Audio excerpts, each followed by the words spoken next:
Gorna est une association qui a été créée il y a 25 ans et qui assure la gestion et la logistique du centre de sauvegarde de la faune sauvage. Le centre est installé ici depuis 2003 au cœur du parc naturel régional des Vosges du Nord, à proximité de la Petite Pierre, et on dispose actuellement de nombreuses installations pour les soins aux animaux sauvages, et toute l'étendue est à peu près d'1,2 hectare. Le Gorna a une capacité d'accueil de 1200 animaux, on accueille en moyenne, on va dire, à peu près 1000 animaux. Et parmi donc les différentes espèces, bien sûr, il y a des oiseaux, tout type d'oiseaux, des mammifères également, et occasionnellement certains animaux exotiques qui sont protégés par les textes de loi et qui nous sont acheminés soit par les pompiers, soit par les autorités lors des saisies. Il y a d'abord bien sûr la phase d'accueil, le diagnostic ou pré-diagnostic. Ensuite, l'animal est soit soigné directement au niveau de l'établissement, soit acheminé vers un vétérinaire, en général c'est des vétérinaires bénévoles qui travaillent avec nous et qui nous permettent de faire des soins lourds comme la chirurgie, radio et ainsi de suite. Et ensuite on reprend le relais derrière pour toute la phase de soins, donc de suivi post-opératoire, et également après toute la phase de rééducation et d'émancipation dans le milieu naturel. Notre projet consiste à transmettre un peu les expériences, les acquis que nous avons vécus par le passé à d'autres centres de sauvegarde dans l'ensemble du territoire national.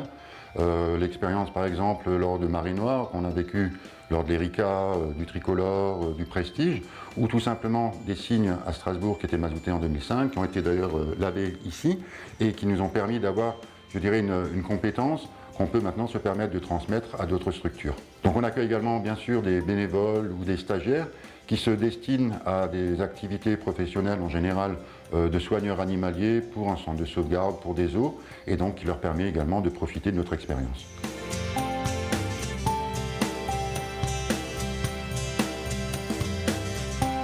Bon, je suis élève au lycée technique agricole à Ettelbruck au Luxembourg et je fais un stage chez Gorna pour apprendre à soigner les animaux et pour perfectionner mon français.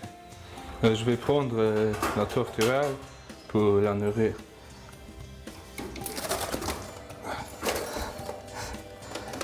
Je vais la nourrir parce qu'elle est trop jeune pour se nourrir soi-même.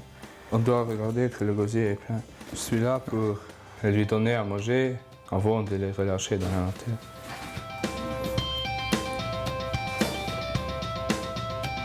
Ici, on a 2 faucons cresserelles qui ont été récupérés très jeunes, donc ils n'ont pas eu l'apprentissage des parents. Donc pour les juvéniles, il y a une technique spécifique au moment du relâcher, donc c'est ce que je vais montrer maintenant. Les 2 faucons, ils ont en fait été habitués à la volière. Donc maintenant, on va leur ouvrir l'accès vers l'extérieur. On va encore continuer de leur laisser un poste de nourrissage, qui vont aller à l'extérieur, commencer à apprendre d'eux-mêmes à trouver leur propre nourriture, et tant que ça ne marchera pas, ils auront la possibilité de revenir ici. Et ça durera le temps nécessaire jusqu'à ce qu'ils soient complètement autonomes. Ici, c'est le même principe qu'avec les faucons pour les jeunes écureuils. Donc on a de la nourriture ici. J'ouvre l'accès, je passe la corde. Et donc les écureuils vont sortir, ils vont faire des allers-retours autant que nécessaire.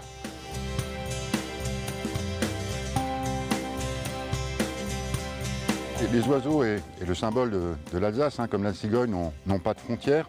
Donc il est vrai que notre objectif est de transmettre un peu les savoirs techniques, scientifiques à d'autres centres de sauvegarde pour pouvoir, disons, relâcher le maximum d'animaux dans le milieu naturel, et également de former des stagiaires, des jeunes qui voudraient découvrir ce type de métier qui est d'ailleurs fort passionnant.